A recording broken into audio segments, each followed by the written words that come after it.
Hello everyone, welcome back to Believers IAS Academy Bengaluru. This is Target 25 session, and in these sessions we are discussing prelims previous year questions. In these sessions we will be discussing how to analyze and attend prelims questions, and we will also understand certain tricks and methods on how to choose the best questions and what questions to be left out. Okay, so we already discussed 2024 questions and we will be discussing 2023, and in this 2023 we are only left with international relations, miscellaneous and current affairs. And in yesterday we have discussed some 9 questions from international relations and miscellaneous as well as current affairs. Today we will be dealing with rest of the questions. With this we will be done with 2023 previous year questions. So the first question for today is, consider the following statements about G20. Statement 1 is, G20 group was originally established as a platform for finance ministers and central bank governors to discuss international economic and financial issues. And statement number 2, digital public infrastructure is one of India's G20 priorities. Okay, if you are thorough with G20, okay, or any groupings, if you read about international groupings in international relations affairs, or you read about financial institutions in your economy, you would be knowing about G20. Okay, G20 was originally established as a group or a platform of finance ministers and central bank governors. Aim was to discuss about economic and financial issues. Okay, so the first statement is correct, and the recent G20 was established in India, was organized by India, and recent G20 meeting was conducted by India, and in that meeting one of the priorities of India's was digital public infrastructure. So here see, the both 1 and 2 statements are correct. So what is G20? G20, it was founded in 1999 after the Asian financial crisis. Okay, Asian financial crisis, as a forum for the finance ministers and central bank governors to discuss global economic and financial issues, and it was later upgraded to the level of heads of the states and government in the wake of global financial and economic crisis of 2007 and 2009. Okay, so initially only finance ministers and the RBI central bank governors, then later after 2007 and 9 crisis, global crisis, they also included heads of the states such as president, prime ministers, etc., etc. So G20 summit is held annually under the leadership of rotating presidency. It is initially focused largely on the broad macroeconomic issues, but it has since explained its agenda to include trade, sustainable development, health, agriculture, energy, environment, climate change, anti-corruption, etc., etc. Okay, it is diversified its base. So digital public infrastructure, it is a shared means to many ends. It is a critical enabler of digital transformation and is helping to improve public service delivery at scale.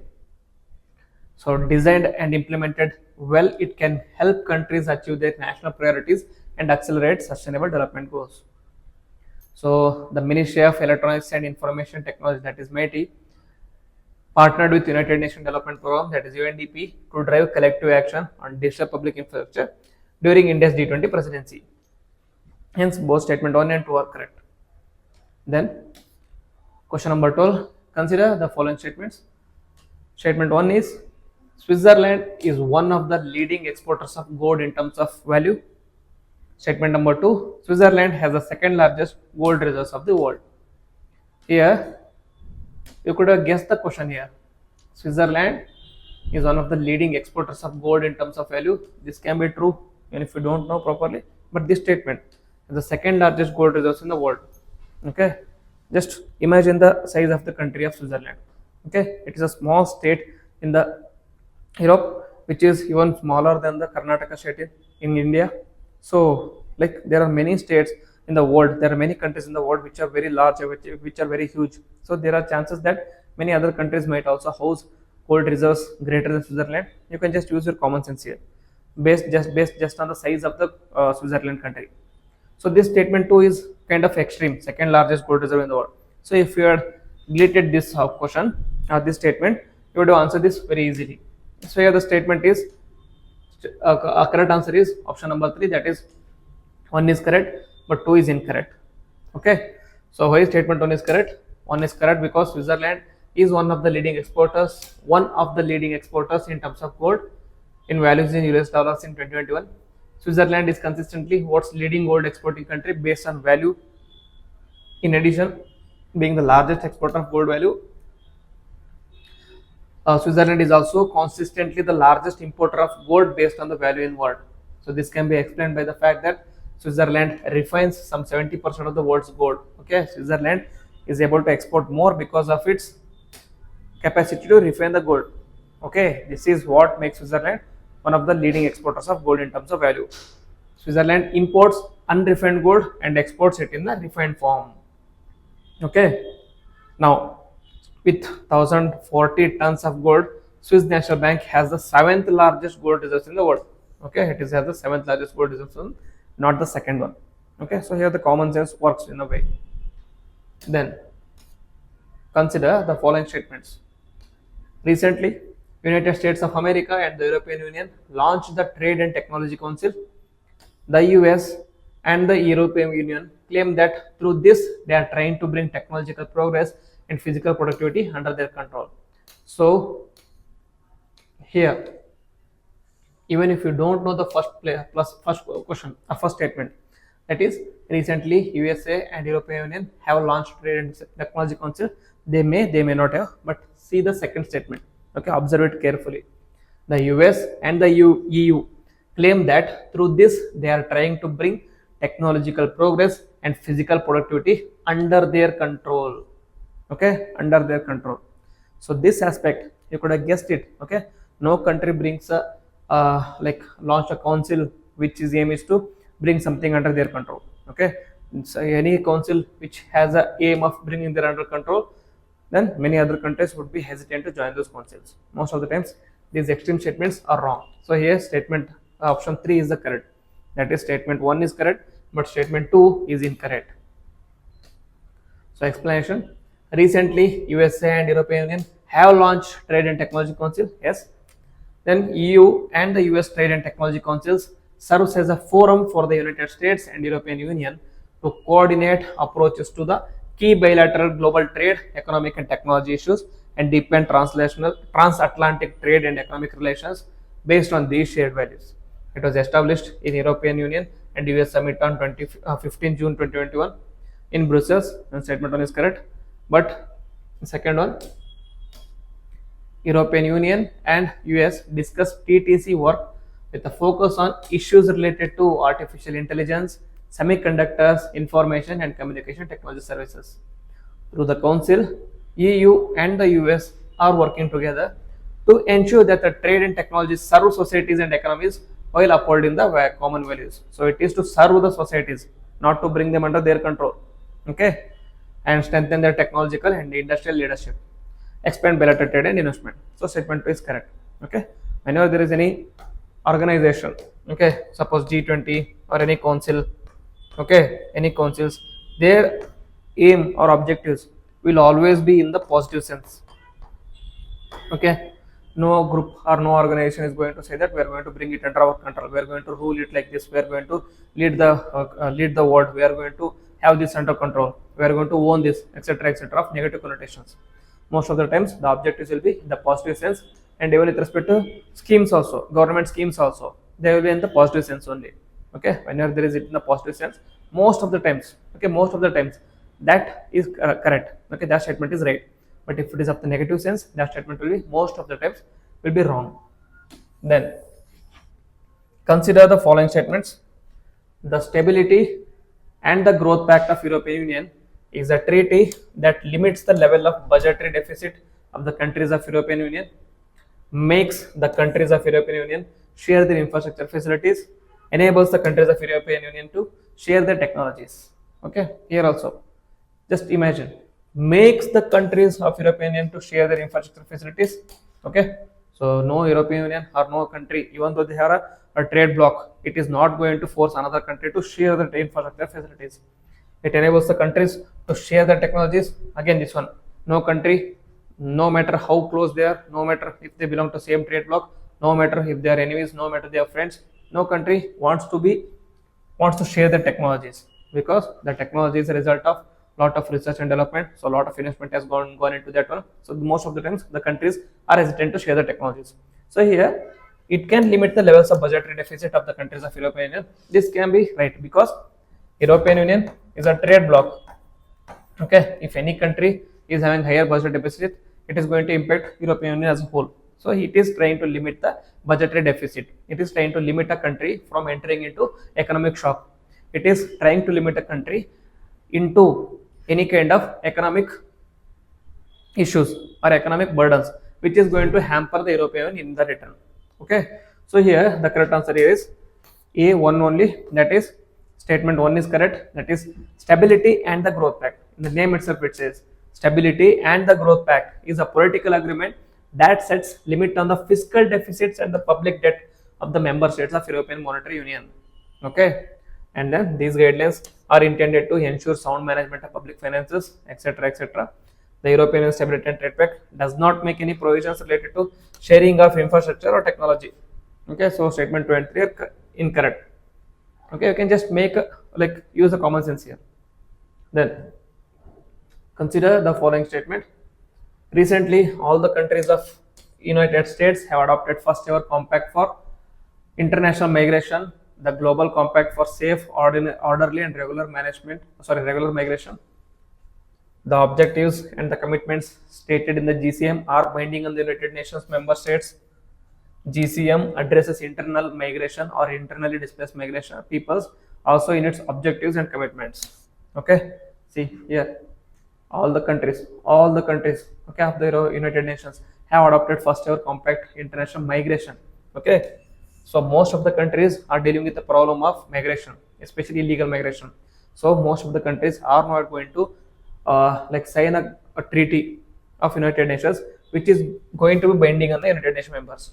They don't want to lose their sovereignty. They don't want to lose their regulatory authorities with respect to a serious issue such as migration. So these first two statements are automatically incorrect. Then GCM addresses internal migration or internal displaced people also in its objectives and commitments. This statement is also wrong because GCM, it is a global, okay, global level of council or organization. So why is it going to concern with the internal migration? That is internal migration between the country itself, within the country itself. It is going to deal with internal. If at all it is organization, it is going to deal with international or external migration because internal migration or internal displaced will be dealt by that particular country itself. Okay, that particular country itself. So all the statements are wrong. Here again, the common sense you could have used here. That is, in September 2016, the Europe overwhelmed by the waves of migrants from Africa and West Asia, all 193 member states adopted New York Declaration of Refugees and Migrants for comprehensive approaches to human mobility and enhanced cooperation at the global level, leading to the adoption of Global Compact 2018. The New York Declaration included a set of commitments for refugees and migrants and element towards achievement of Global Compact refugees and Global Compact safe. Recently, Austria announced that it would not sign the Global Compact migration. Okay, initially all the countries wanted to sign it, but then one other country started moving out of it, criticizing its pro-migration approach, which represented danger to the Austria's national security. Okay, obviously, whenever it is about pro-migration strategy, whenever organization or grouping wants to advocate for pro-migration, that is, you should accept illegal migrants. Most of the times, countries are hesitant to sign such contracts. The Global Compact is non-legally binding, and statement 2 is not correct. And the Global Compact for safe, orderly, and regular migration is the world's first intergovernmental negotiated agreement covering all dimensions of international migration on a holistic and comprehensive manner. And statement 3 is not correct. Okay, it will include all the types of migration. Then consider the following countries: Bulgaria, Czech Republic, Hungary, Latvia, Lithuania, and Romania. How many of the above mentioned countries share a land border with the Ukraine? So here the correct answer is only 2, that is Hungary and Romania are only 2 countries that share land border with the Ukraine. Okay, so this is the map of Ukraine. We already discussed this one in geography, but I'll just tell you. This is Ukraine. It is surrounded by Russia, Belarus, Poland, Slovakia, Hungary, Moldova, Romania. So this Ukraine doesn't share border with Turkey, Bulgaria, Georgia, and other 3 countries. So it shares only border with 2 countries. What are the 2 countries which are present in this map? The 2 countries which are present is Hungary and Romania. Okay, rest of the countries, that is Latvia. You could have guessed the answer here also. That is Lithuania, Latvia, Romania are at the Scandinavian, near to the Scandinavian countries of Europe. Okay, and Czech Republic is also is at the lower levels. Okay, so you could have guessed the answer here. Difficult one. You should have proper geographical knowledge for this one.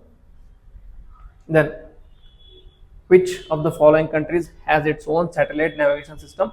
This we already discussed in science and technology, but just again, for the purpose of this topic, we'll discuss this one. So here the correct answer is D. Only countries which have their own navigation systems are GPS from Europe, like United States, GLONASS from Russia, Galileo from European Union, Beidou from China, and then Navig or IRNSS from India. Only these countries have their own navigation systems. Australia, Canada, Israel don't have their own navigation system. And Japan's one is QZSS. Then question number 18. Consider the following statements. According to the United Nations Water Development Report 2022, India extracts more than quarter of the world's groundwater withdrawal each year.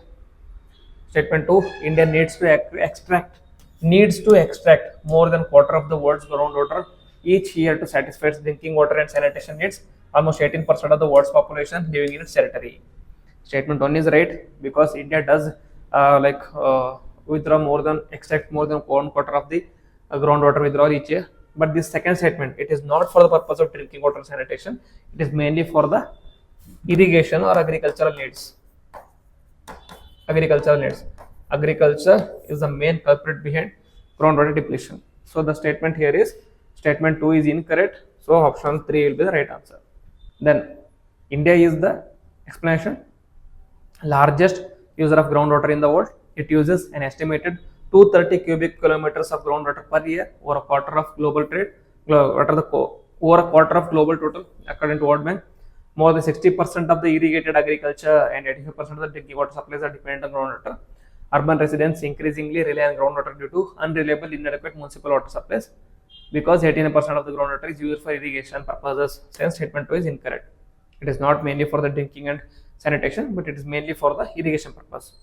From above and below, okay, here it is a map. They have provided a map here. So countries who with the largest estimated groundwater extraction are India, okay, like around 251 kilometer, okay, like other than China, USA, Pakistan, Iran, etc. Not necessary for us. We just have to know that India is the largest. Then last question for the day. Which one of the following countries has been suffering from decades of civil strife and food shortages and was in news recently for its very severe famine? So here, Angola, Costa Rica, Ecuador, Somalia. All these countries are surviving because of severe famine, but most appropriate answer here is Somalia. Okay, the country that has been suffering from decades of civil strife and food shortages and was in news in the recent past for its very severe famine is Somalia. Okay, Somalia has been affected by prolonged drought, conflict, displacement, and insecurity, resulting in acute food insecurity, malnutrition for millions of people. In 2021, Somalia faced worst desert locust infestation in 25 years, which further threatened the food security and livelihoods. Okay, the reports also mentions other countries facing food crisis such as Ethiopia, Sudan, Yemen, Afghanistan, and Syria. Okay, so the correct appropriate answer is Somalia. Okay, these Angola, Costa Rica, Ecuador, these are like Costa Rica and Ecuador, Central American countries. They are poor, they have some issues, but not at the level of going into severe famine. Okay, and Angola, it is Angola is also African country. It is also suffering from various issues, but not at the level of famine. Correct answer is Somalia, and Somalia is also famous for pirates. Okay, so these are the questions from international relations, current affairs, and miscellaneous. If you have any doubts, you can write in the comment box. We can have a discussion on it in the coming classes. And if you have any ideas on any new videos to be made for me, you can also write in the comment box. We can bring the classes on that one. And if you like this video, then click on the like button. Also comment on it and share with your friends. With this, I will end the video. Jai Hind.